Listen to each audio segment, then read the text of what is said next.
लीजिए सुनिए हिंदी कहानी वीरांगना रानी चन्नम्मा। इसके कहानीकार हैं आचार्य मायाराम पतंग। दक्षिण में एक रियासत थी। मल्लसर्ज वहाँ का राजा था। वो प्रजापालक था, अतः प्रजा उसे प्यार करती थी। स्वभाव से वो परोपकारी और सरल था।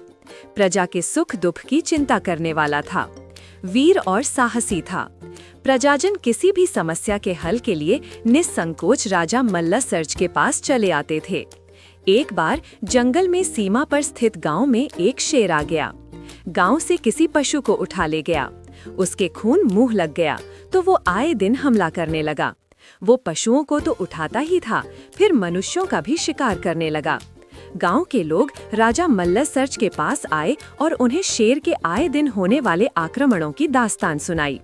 राजा ने उनको आश्वासन दिया, अपने लोगों की रक्षा करना हमारा धर्म है। हम कल प्रातः से पूर्व शेर को मार गिराएंगे, फिर वो दुष्ट किसी को नहीं मारेगा। प्रजाजन निश्चिंत होकर राजा की जय जयकार करते हुए चले गए। तैयारी करके राजा मल्लसर्ज भी बंदूक उठाए जंगल की ओर चल दिए। वीर राजा के साथ कोई अंगरक्षक भी नहीं था। 2 अंगरक्षक जो साथ चले थे, वे भी शेर की तलाश में अलग अलग दिशा में चले गए। पूरी दोपहर बीत गई, लेकिन शेर कहीं दिखाई नहीं दिया। राजा किसी सुरक्षित छाया की तलाश में थे। 2 घड़ी आराम करके फिर तलाश शुरू करनी थी। तभी अचानक राजा को शेर दिखाई पड़ा। शेर भी एक घनी छायादार झाड़ी के नीचे आराम से सो रहा था। राजा ने सोचा, अभी शेर से मैं बहुत दूरी पर हूँ, कुछ और पास पहुंचकर गोली चलाऊंगा। फिर सोचा, इतने में शेर जाग भी सकता है और भाग भी सकता है। अतः उन्होंने निशाना साधा और गोली चला दी। शेर तो पड़ा था, पड़ा ही रहा। राजा चलकर शेर के पास पहुंचा तो देखकर हैरान हुआ कि शेर को गोली नहीं लगी थी। शेर के पेट में एक तीर घुसा हुआ था। राजा ने इधर उधर निगाह दौड़ाई। तभी सामने की पहाड़ी पर से एक नव युवती उतरकर आती दिखाई पड़ी। वो धनुष बाण लिए थी, तेजस्विनी मुख मुद्रा और वीर वेश। राजा ने पूछा, क्या शेर को बाण तुमने मारा? जी हाँ, आपको कोई संदेह है क्या? युवती बोली, कोई संदेह नहीं, आपका बाण अभी तक शेर के शरीर में धंसा हुआ है। क्या मैं आपका परिचय जान सकता हूँ? राजा ने कहा, मेरा नाम है चन्नम्मा। मैं काकटी के राजा घूके पदेसाई की पुत्री हूँ। युवती ने परिचय दिया। राजा उसके व्यक्तित्व से प्रभावित ही नहीं बल्कि मोहित हो चुका था।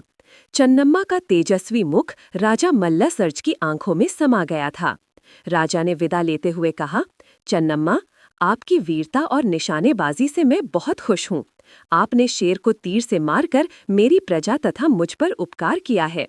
ईश्वर ने चाहा तो फिर मिलेंगे। राजा अपने राज्य कित्तूर को लौट गया। चन्नम्मा काकटी को चली गई। कित्तूर से अगले दिन राजा ने चन्नम्मा के पिता घूकेप देसाई को संदेश भेजा। आपकी पुत्री की तेजस्विता और वीरता ने मुझे आकर्षित किया है। यदि आपको ऐतराज न हो तो उसका विवाह आप मेरे साथ कर दीजिए। संदेश पाकर देसाई ने अपनी पुत्री से उसकी सम्मति पूछी और उसकी स्वीकृति के पश्चात विवाह का प्रस्ताव भेज दिया। धूमधाम से चन्नम्मा का विवाह मल्लसर्ज से कर दिया गया। सारी प्रजा के लिए भी यह आनंददायक रहा। शेर वाली घटना का समाचार सभी को मिल चुका था। ऐसी साहसी रानी को पाकर सभी प्रजाजन प्रसन्न थे। राजा की पहली रानी रुद्रम्मा भी बहुत खुश थी। उसने चन्नम्मा को बड़ी बहन जैसा प्यार किया। राजा मल्लसर्ज एक बार लंबी बीमारी से ग्रस्त हो गए। काफी उपचार के बाद भी ठीक न हुए। उनके देहांत के पश्चात उनके पुत्र रुद्रसर्ज को राजा बनाया गया। उसका पूरा नाम था शिवलिंग रुद्रसर्ज। वो दोनों माताओं का खूब ध्यान रखता था। उसके कोई पुत्र उत्पन्न नहीं हुआ था, अतः उसने शिवलिंगप्पा नामक एक बालक को गोद ले लिया। रुद्रसर्ज भी पिता की तरह बीमार हुआ और जल्दी ही स्वर्ग सिधार गया। शिवलिंगप्पा का राज तिलक किया गया और रानी चन्नम्मा को उसकी देखरेख का दायित्व दिया गया। उन दिनों धारवाड़ का अंग्रेज कलेक्टर था थैकरे। ब्रिटिश कंपनी के नए नियमानुसार उसने दत्तक पुत्र को उत्तराधिकारी मानने से इनकार कर दिया।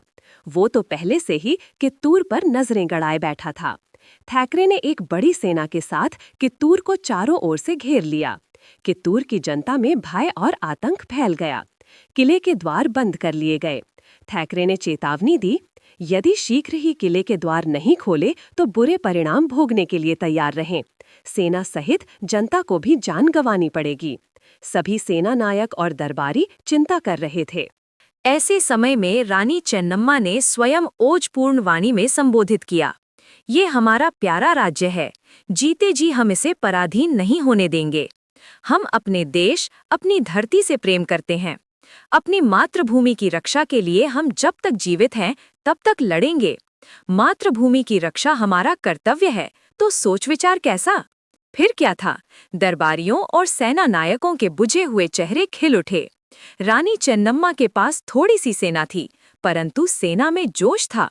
मातृभूमि के लिए प्राणों की बाजी लगाकर भी कुछ कर गुजरने की भावना थी। कित्तूर किले के फाटक खोल दिए गए। अंग्रेज थैकरे सेना लिए तैयार बैठा था, परंतु रानी चेन्नम्मा के नेतृत्व में फाटक समर्पण के लिए नहीं, प्राणपण से युद्ध के लिए खुले। चेन्नम्मा की छोटी सी सेना ने भयंकर युद्ध किया। चेन्नम्मा ने थैकरे कलेक्टर को मौत के घाट उतार दिया। अंग्रेजी सेना में भगदड़ मच गई और भाग खड़ी हुई। थैकरे की मृत्यु से उस समय तो अंग्रेज पीछे हट गए, परंतु कुछ दिन बाद ही कमिश्नर चैपलिन को ये जिम्मा सौंपा गया। इस बार एक बहुत बड़ी सेना ने भारी तोपखाने के साथ आक्रमण किया। रानी चेन्नम्मा ने बिना घबराए अपने सैनिकों में उत्साह बनाए रखा। कमिश्नर चैपलिन जानता था कि कित्तूर को जीतने के लिए किले के भीतर की जानकारी पाना जरूरी है। उसने वेंकटराव, मलप्पा और कोणूर को भारी लालच देकर अपनी ओर मिला लिया। गद्दार हर जमाने में होते आए हैं। तीनों गद्दारों ने किले के भेद अंग्रेजों को बता दिए। किले में कितने सैनिक हैं, कितने दिन की रसद, भोज्य सामग्री है, कितना असला, गोला बारूद है, गुप्त दरवाजे कहाँ-कहाँ हैं आदि। शत्रु को इतनी जानकारी मिल जाए तो लड़ने को रही क्या जाता है। रानी चेन्नम्मा फिर भी हिम्मत से डटी रही। मुसीबत तो तब हुई जब इस खुफिया जानकारी के आधार पर अंग्रेजों ने चेन्नम्मा के तोपखाने में ही विस्फोट करवा दिया। विस्फोट के बाद सैनिकों में भगदड़ मचनी स्वाभाविक ही थी। अन्य प्रजाजन भी घबरा गए। गद्दारों ने किले के गुप्त द्वार खोल दिए। अंग्रेजों की सेना भीतर घुस आई। चारों ओर मारो मारो, काटो काटो का शोर सुनाई देने लगा। रानी चेन्नम्मा और उसके सैनिक वीरता से लड़े, पर विशाल सेना, भारी विस्फोट, अचानक हमला और अपने गद्दारों के कारण उसे पराजय का मुख देखना पड़ा। 5 दिसंबर 1824 को अंग्रेजों ने कित्तूर पर कब्जा कर लिया। रानी चेन्नम्मा को गिरफ्तार कर लिया गया, परंतु उससे पहले रानी ने तीनों गद्दारों को मौत के घाट उतार दिया था। वो अपने ही कृतज्ञ लोगों के कारण परास्त हुई, परंतु रानी चेन्नम्मा ने न तो अंग्रेजों से किसी तरह की माफी मांगी, न ही दया की प्रार्थना की। स्वाभिमान की मूर्ति, देश प्रेम की दीवानी रानी ने सन 1928 में जेल यातना सहते सहते अपने प्राणों की आहुति दे दी। रानी चेन्नम्मा के नाम से ही भारतीय मानस में देश प्रेम की, वीरता की तथा साहस की उमंगें उठने लगती हैं। अभी आप सुन रहे थे मायाराम पतंग की कहानी वीरांगना रानी चेन्नम्मा। ऐसी कहानी सुनाने के लिए हमारे चैनल को सब्सक्राइब करें। कहानी अच्छी लगी हो तो लाइक करें और शेयर करें।